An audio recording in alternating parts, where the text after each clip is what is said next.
പുതിയ ഗവൺമെൻറ് വരുന്നു. ഇന്നോ നാളെയോ മുഖ്യമന്ത്രി ആരെന്നറിയാം. അത് ഡൽഹിയിൽ നിന്നുള്ള അറിയിപ്പ് വരുന്നതനുസരിച്ച് അറിയാൻ പറ്റും. ഈ മാസത്തോടു കൂടി വിവിധ വകുപ്പുകളുടെ മന്ത്രിമാർ വരും. അപ്പോൾ തീർച്ചയായിട്ടും ഐക്യജനാധിപത്യ മുന്നണി UDF തെരഞ്ഞെടുപ്പ് മാനിഫെസ്റ്റോയിൽ ഒരു 5 ഗ്യാരണ്ടി വച്ചിരുന്നു. അതിൽ വളരെ പ്രധാനപ്പെട്ടൊരു കാര്യമായിരുന്നു സീനിയർ സിറ്റിസൺസിന് വേണ്ടിയിട്ടുള്ള ഒരു വകുപ്പ് തുടങ്ങും. പ്രത്യേകിച്ച് കാരണം കേരളം 2030 സീനിയർ സിറ്റിസന്മാരുടെ ഒരു നാടായി മാറും എന്നുള്ള വലിയ പഠനങ്ങൾ ധാരാളം വന്നിട്ടുണ്ട്. വിദേശത്ത് പോകുന്ന കുട്ടികൾ നാട്ടിലേക്ക് വരുന്നില്ല. അവർ അവിടെ തന്നെ സെറ്റിൽ ചെയ്യാൻ ശ്രമിക്കുന്നു. അതുകൊണ്ട് തന്നെ നാട്ടിൽ അച്ഛനും അമ്മയും അപ്പൂപ്പനും അമ്മൂമ്മമാരും ഒക്കെ ഇവിടെ ഉണ്ട്. അവർ ഒറ്റപ്പെട്ട് കഴിയുകയാണ്. വൃദ്ധസദനങ്ങൾ കൂടുന്നു, പകൽ വീടുകൾ കൂടുന്നു. ഈ പശ്ചാത്തലത്തിൽ സീനിയർ സിറ്റിസൺസിൻ്റെ ആരോഗ്യവും ക്ഷേമപ്രവർത്തനങ്ങളും അവരുടെ സേവനം സർക്കാർ എങ്ങനെ പ്രയോജനപ്പെടുത്താമെന്നുള്ള കാര്യങ്ങളെക്കുറിച്ചൊക്കെ ചിന്തിക്കുന്നതിന് വേണ്ടി ഗൗരവമായൊരു സീനിയർ സിറ്റിസൺ വകുപ്പ് കൊണ്ടുവരുമെന്ന് UDF പ്രകടന പത്രികയിൽ പറഞ്ഞിരുന്നു. വളരെ സ്വാഗതാർഹമായ കാര്യമാണ്. രണ്ടാമതൊരു കാര്യം, എൻ്റെ സുഹൃത്ത് കൂടിയായിട്ടുള്ള ബിന്നി സാഹിതി എനിക്കൊരു പോസ്റ്റർ അയച്ചു തന്നു. ശരിക്കും പറഞ്ഞാൽ ഈ വീഡിയോ ചെയ്യാൻ കാരണം അതാണ്. ആ പോസ്റ്ററിൽ ഭാഷാ വികസനത്തിന് പ്രത്യേക വകുപ്പ് വേണം എന്നാണ് ആവശ്യപ്പെട്ടിരിക്കുന്നത്. അദ്ദേഹം പ്രിയദർശിനി പബ്ലിക്കേഷനുമായി ബന്ധപ്പെട്ട് പ്രവർത്തിക്കുന്ന കൂടെ ചെയ്യുന്ന വ്യക്തിയാണ്.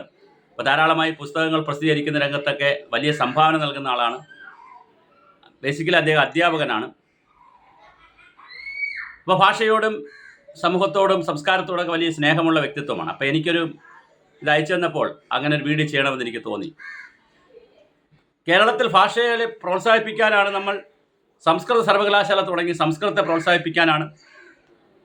പക്ഷേ എങ്ങനെ സംസ്കൃത സർവകലാശാല വേണ്ടത്ര മുന്നോട്ട് പോയില്ല.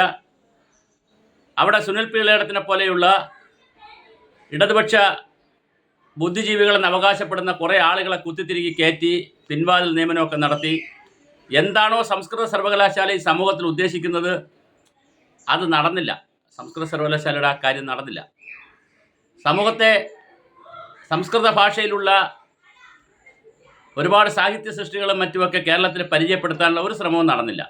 കുറച്ച് കോഴ്സുകൾ നടത്തുന്നു. ആ കോഴ്സുകൾ കുറച്ച് കുട്ടികൾ പോയി പഠിക്കുന്നു. മലയാള സർവകലാശാല തുടങ്ങി. വളരെ പ്രതീക്ഷയോടുകൂടിയാണ് ഉമ്മൻചാണ്ടി ഗവൺമെൻറ് മലയാള സർവകലാശാല തുടങ്ങുന്നത്. തിരൂരിലാണ് തുഞ്ചത്ത് രാമാനുജൻ എഴുത്തച്ഛൻ്റെ നാട്ടിലാണ് മലയാള സർവകലാശാല തുടങ്ങിയത്. പക്ഷെ അതും മലയാള സാഹിത്യത്തിനോ മലയാള ഭാഷയ്ക്കോ വേണ്ടത്ര സംഭാവന നൽകുന്നതിൽ കുറേ കോഴ്സുകൾ അവിടെ നടക്കുന്നു എന്നുള്ളതിനുപരിയായി അതും വേണ്ടത്ര മുന്നോട്ട് പോയിട്ടില്ല.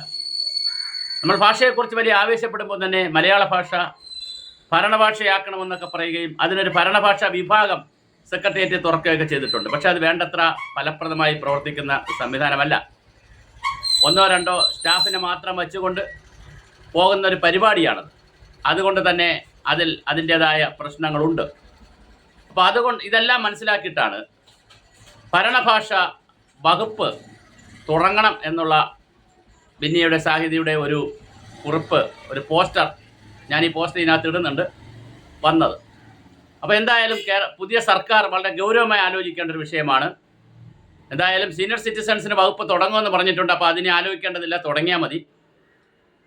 അതിനേക്കാൾ അതൊരു വേറൊരു വിഷയമാണെങ്കിൽ, സാമൂഹ്യ വിഷയമാണെങ്കിൽ, ഇതൊരു സാംസ്കാരിക വിഷയമാണ്. മലയാള ഭാഷയ്ക്ക് വേണ്ടി കൃത്യമായി ഭാഷാ ഇൻസ്റ്റിറ്റ്യൂട്ടുണ്ട്, ബാലസാഹിത്യ ഇൻസ്റ്റിറ്റ്യൂട്ടുണ്ട്. അതെല്ലാം മലയാള ഭാഷയെ പ്രൊമോട്ട് ചെയ്യാൻ വേണ്ടി തന്നെയാണ്. മലയാള സർവകലാശാലയുണ്ട്, സംസ്കൃത സർവകലാശാലയുണ്ട്, ഹിന്ദിയുണ്ട്. അപ്പോൾ ഇതെല്ലാം ഇവിടെ ഉള്ള സാഹചര്യത്തിൽ മലയാള ഭാഷയെ പ്രോത്സാഹിപ്പിക്കുവാൻ ഒരു ഭാഷാ വകുപ്പ് വളരെ കൃത്യമായി കൊണ്ടുവരേണ്ടതിൻ്റെ ആവശ്യകതയുണ്ട്. തീർച്ചയായും ധാരാളം പ്രവർത്തനങ്ങൾ, പ്രത്യേകിച്ച് പുതിയ തലമുറയിൽ വളർന്നു വരുന്ന കുട്ടികൾക്ക് 8ാം ക്ലാസ്സും 9ാം ക്ലാസ്സും 10ാം ക്ലാസ് എത്തിയാൽ പോലും നന്നായി ഒരു പേജ് മലയാളം എഴുതാൻ അറിയില്ല എന്നുള്ളത്, ഗ്രാമറും പിന്നെ വാചകങ്ങളെല്ലാം കൃത്യമായി എഴുതാൻ അറിയില്ല എന്നുള്ളതും നല്ല പദാവലി പറയാനറിയില്ല എന്നുള്ളതും ഒക്കെ വലിയൊരു വിഷയമാണ് ഇവിടെ. ഓഫീസുകളെല്ലാം ഭരണഭാഷയാക്കണമെന്ന് കർശനമായി പറയുമ്പോഴും ഇപ്പോഴും ഭരണഭാഷയൊന്നും ആയിട്ടില്ല. എല്ലാം ഇംഗ്ലീഷിൽ തന്നെയാണ് പോകുന്നത്. ഇംഗ്ലീഷിൽ പോകുന്നുണ്ട്, കുഴപ്പമില്ല. പക്ഷേ നമ്മൾ ഭാഷയെ നമ്മൾ മുന്നോട്ട് കൊണ്ടുപോകണ്ടേ? ഒരു നാടിൻ്റെ സംസ്കാരം എന്ന് പറയുന്നത് അവിടുത്തെ ഭാഷയാണ്. മലകളുടെയും അളകളുടെയും നാട് മലയാളം, അവിടെ വസിക്കുന്നവർ മലയാളി, അവരുടെ ഭാഷ മലയാളം. 5 നദികളുടെ നാട് പഞ്ചാബ്, അവിടെ വസിക്കുന്നവർ പഞ്ചാബികൾ, അവരുടെ ഭാഷ പഞ്ചാബി എന്നൊക്കെയാണല്ലോ പറയുന്നത്. എല്ലാ ആചാരാനുഷ്ഠാനങ്ങളും കലയും സാഹിത്യവും എല്ലാം ഒരു പ്രദേശത്ത് പരിപോഷിക്കപ്പെടുന്നതിൻ്റെ ഏറ്റവും അടിസ്ഥാനം ഭാഷ തന്നെയാണ്. അപ്പം അതുകൊണ്ട് തന്നെ ഭാഷയ്ക്ക് വേണ്ടിയിട്ട് ഒരുപാട് ആളുകൾ പ്രവർത്തിച്ചിരുന്നു. ONV കുറുപ്പ് സാറും സുഗതമണി ടീച്ചറും അടക്കമുള്ള ആളുകളൊക്കെ, എഴുമറ്റൂർ രാജവർമ്മയും രാജവർമ്മയും ഒരുപാട് ആളുകൾ, അങ്ങനെ ആറന്മുള ഹരിഹരപുത്രനും ഒക്കെ ഒത്തിരി ആളുകൾ, doctor George Onakkoor, MR Thampan, അങ്ങനെ ഒത്തിരി ആളുകൾ, നമുക്ക് പരിചയമുള്ളതും പരിചയമില്ലാത്തതുമായ ഒത്തിരി ആളുകൾ ഇതിനകത്തൊക്കെ ഒരുപാട് അഭിപ്രായം പറയുകയും ബഹളം ഉണ്ടാക്കുകയും ചെയ്തിട്ടുണ്ട്. മലയാളം വേദി തന്നെയുണ്ട്. പക്ഷേ എന്തായാലും വേണ്ടത്ര കഥ മുന്നോട്ട് പോയിട്ടില്ല.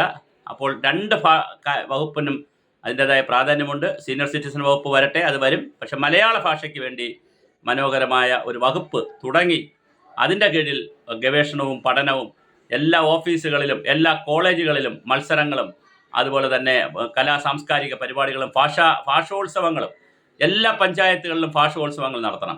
ജില്ലാതലത്തിൽ നടക്കണം. സംസ്ഥാന തലത്തിൽ വലിയ ഭാഷോത്സവങ്ങൾ, ഭാഷാമേളകളൊക്കെ നടത്താൻ, മലയാള ഭാഷാമേള, മലയാള ഭാഷോത്സവം നടത്താനൊക്കെ നമുക്ക് കഴിയണം. അത് വലിയ ജനകീയ പരിപാടിയായി നടത്താനുള്ള ഒരു സാധ്യതയായി ഈ വീഡിയോ നിങ്ങളെ പരമാവധി മലയാളത്തെ സ്നേഹിക്കുന്ന, മലയാണ്മയെ സ്നേഹിക്കുന്ന, കേരളത്തെ സ്നേഹിക്കുന്ന ഓരോ മലയാളിയും ഈ വീഡിയോ കാണുകയും പ്രചരിപ്പിക്കുകയും വേണം. നമ്മൾ ഇത്തരത്തിലുള്ള വീഡിയോകളൊക്കെ ചെയ്യുന്നത് ഭരണാധികാരികളുടെ ശ്രദ്ധയിൽ കൊണ്ടുവരുന്നതിനും അവർ പുതിയ ഉൾക്കാഴ്ചയോടുകൂടി കാര്യങ്ങൾ ചെയ്യുന്നതിനുമാണ്. അപ്പോൾ എന്തായാലും പുതിയ ഗവൺമെൻറ്റാണ്, പുതിയുഗ പിറവി എന്നാണ് അവർ പറഞ്ഞിരിക്കുന്നത്. ഒരുപാട് കാര്യങ്ങൾ പുതുതായി ചെയ്യാനുള്ള സാധ്യതയുണ്ട്, നല്ല ഭൂരിപക്ഷമുണ്ട്. അപ്പോൾ എന്തായാലും ഒരു തടസ്സവുമില്ല. അപ്പോൾ അത്തരത്തിൽ വളരെ ഗൗരവമായി ഒരു മലയാള ഭാഷയ്ക്ക് വേണ്ടിയിട്ടുള്ള നല്ലൊരു വകുപ്പും 100 കണക്കിന് പരിപാടികളും പ്രവർത്തനങ്ങളും ഈ വർഷത്തെ ഈ ഗവൺമെൻറ് വന്നതിൻ്റെ ഒരു ആഘോഷമായി തന്നെ ഭാഷാ സാംസ്കാരിക ഉത്സവം നടക്കട്ടെ. കലാ സാഹിത്യ സാംസ്കാരിക ഭാഷോത്സവം നടത്തിക്കൊണ്ടാകട്ടെ ഈ ഗവൺമെൻറ്റിൻ്റെ വരവിനുള്ള ആഘോഷം നടക്കുന്നത്. എല്ലാവിധ പിന്തുണയും സുഭാഷിതം ചാനൽ ഉറപ്പ് നൽകുന്നു. ഇത്തരത്തിലൊരു വീഡിയോ ചെയ്യാൻ കാരണഭൂതനായിട്ടുള്ള എൻ്റെ സുഹൃത്തിനെ ഞാൻ ഒരിക്കൽ കൂടി ഓർമ്മിക്കുന്നു. നന്ദി, നമസ്കാരം.